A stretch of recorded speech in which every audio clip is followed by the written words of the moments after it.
Abu Bakar bernama asli Abdullah. Lahir di Mekah 2 tahun 2 bulan setelah kelahiran Rasulullah Shallallahu Alaihi Wasallam. Ia dipanggil Abu Bakar karena ia sering menjadi pelopor kebaikan. Abu berarti bapak dan Bakar berarti segera atau dini atau awal. Sebab itu beliau selanjutnya disebut Abu Bakar. Sejak kecil, Abu Bakar senang sekali berbuat kebajikan dan hal-hal terpuji. Salah satu sahabatnya berkata, "Sesungguhnya engkau selalu menyambung tali silaturahim, selalu berkata benar, banyak menanggung kesulitan orang lain, menolong orang-orang yang menderita, dan menghormati tamu." Begitu kesaksian Ibnu Dugunah, sahabat Abu Bakar. Abu Bakar termasuk orang yang paling utama masuk Islam. Ia adalah sahabat Nabi Muhammad Shallallahu Alaihi Wasallam yang paling setia, mendampingi Rasulullah sejak masuk Islam sampai meninggal. Ketika Nabi Muhammad Shallallahu Alaihi Wasallam berhijrah dari Mekah ke Madinah, Abu Bakarlah yang menemaninya. Pada saat itu, Kamis 27 Safar tahun ke-14 kenabian, waktu tengah hari, Rasulullah Shallallahu Alaihi Wasallam mendatangi Abu Bakar di rumahnya. Abu Bakar berkata, "Demi Allah, beliau tidak akan kemari pada saat begini, kecuali ada urusan penting." Beliau mengabarkan kepada Abu Bakar bahwa Allah Subhanahu wa Ta'ala telah mengizinkannya untuk hijrah ke Madinah. Setelah memastikan rencana hijrah, Rasulullah Shallallahu Alaihi Wasallam pulang ke rumah sambil menunggu waktu malam tiba. Pada hari yang sama, para tokoh kafir Quraisy sedang mengepung rumah Rasulullah Shallallahu Alaihi Wasallam. Mereka berniat akan membunuhnya. Setelah lewat tengah malam, mereka meyakini inilah cara terakhir untuk menghentikan Rasulullah berdakwah kepada Islam.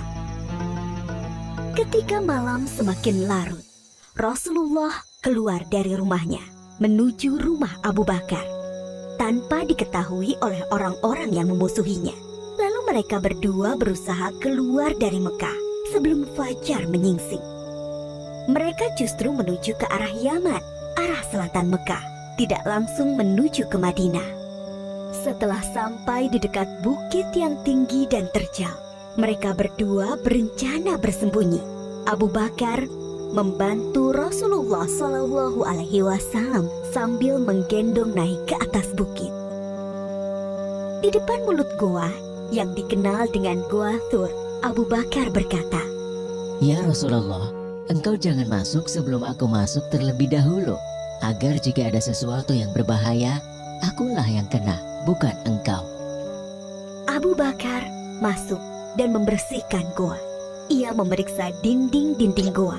Lalu Abu Bakar menyobek kain yang dipakainya untuk menyumbat lubang-lubang yang ada di dinding goa. Setelah itu ia berkata, "Silahkan masuk ya Rasulullah." Rasulullah masuk ke dalam goa, lalu menyandarkan kepalanya ke sebuah batu dan memejamkan mata. Abu Bakar menjaganya.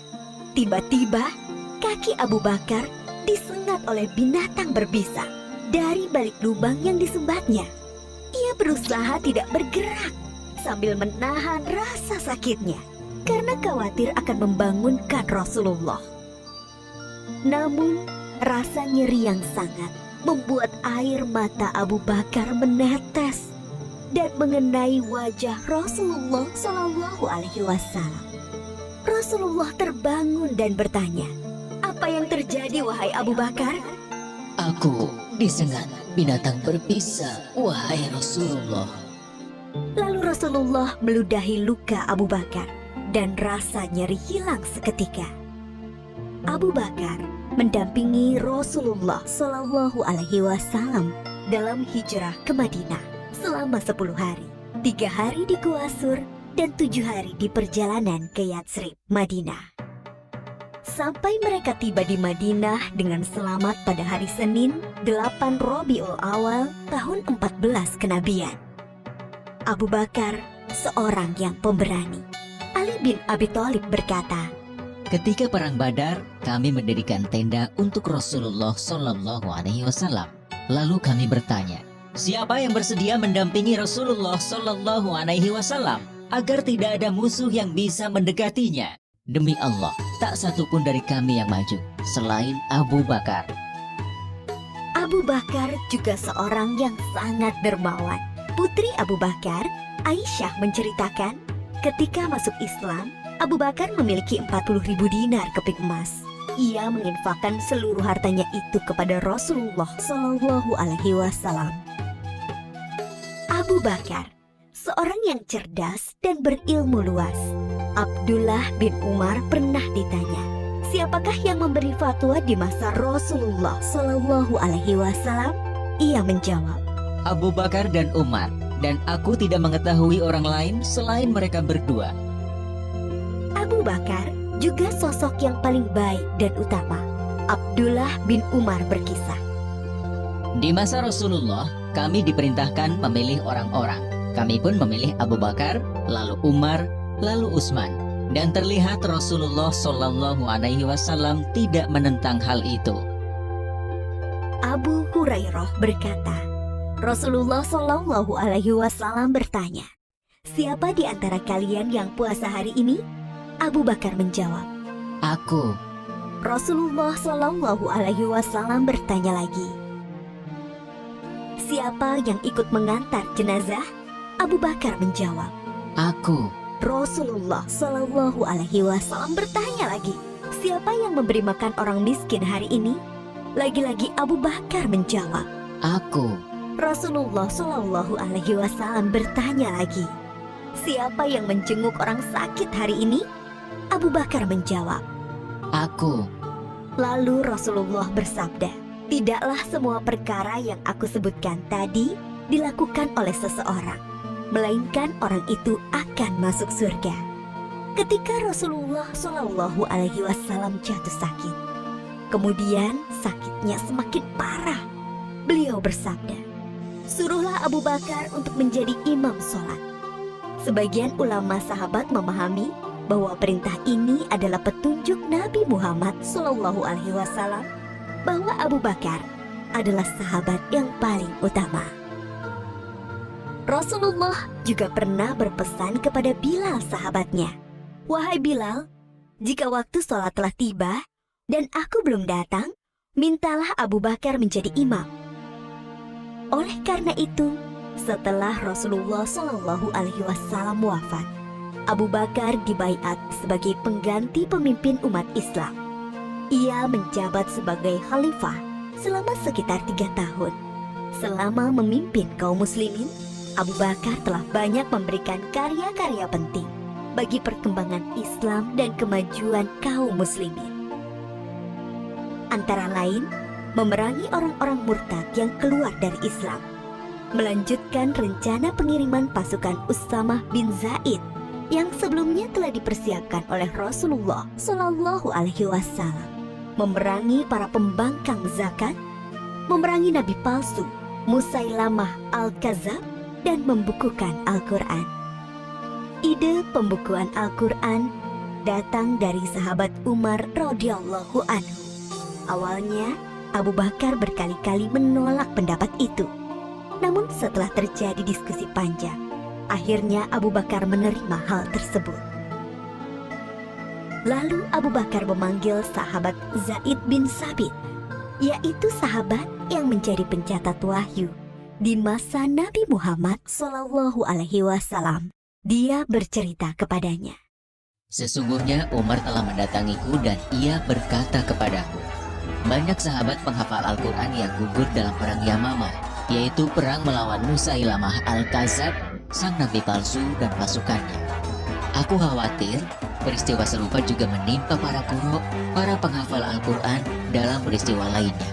Akibatnya akan hilang sebagian besar dari Al-Quran. Wahai Said, engkau anak muda yang cerdas. Kami mempercayaimu sepenuhnya bahwa engkau juga juru tulis wahyu Rasulullah. Jadi, carilah ayat-ayat Al-Quran itu, lalu kumpulkanlah. Zaid menolak sambil berkata kepada Abu Bakar dan Umar, Mengapa kalian akan melakukan sesuatu yang tidak pernah dilakukan oleh Rasulullah Shallallahu Alaihi Wasallam? Demi Allah, ini perbuatan yang baik. Tukas Abu Bakar. Zaid mengulangi penolakannya Tidak, sambil bergumam. andai kata ia membebaniku untuk memindahkan sebuah gunung, itu jauh lebih ringan daripada perintahnya menghimpun ayat-ayat Al-Quran.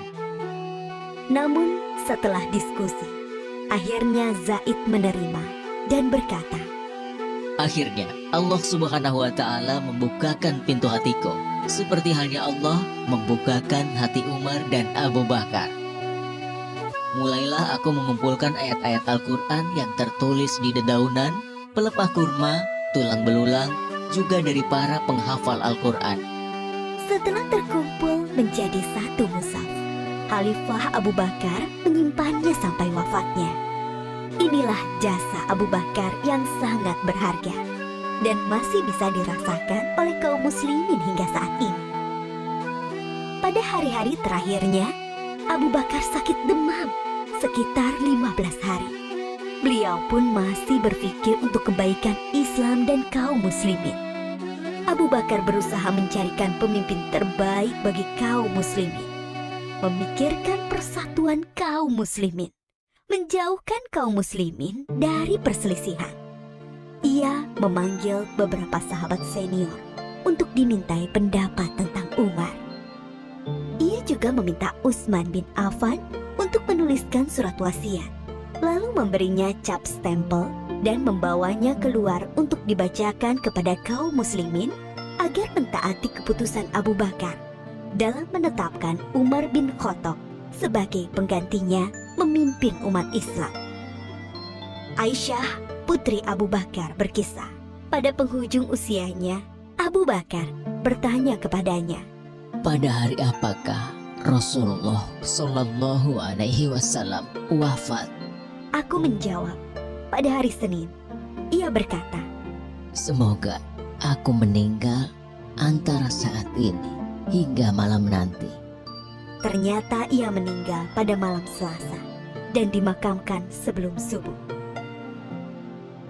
Abu Bakar adalah sahabat sekaligus murid dari Rasulullah Shallallahu Alaihi Wasallam.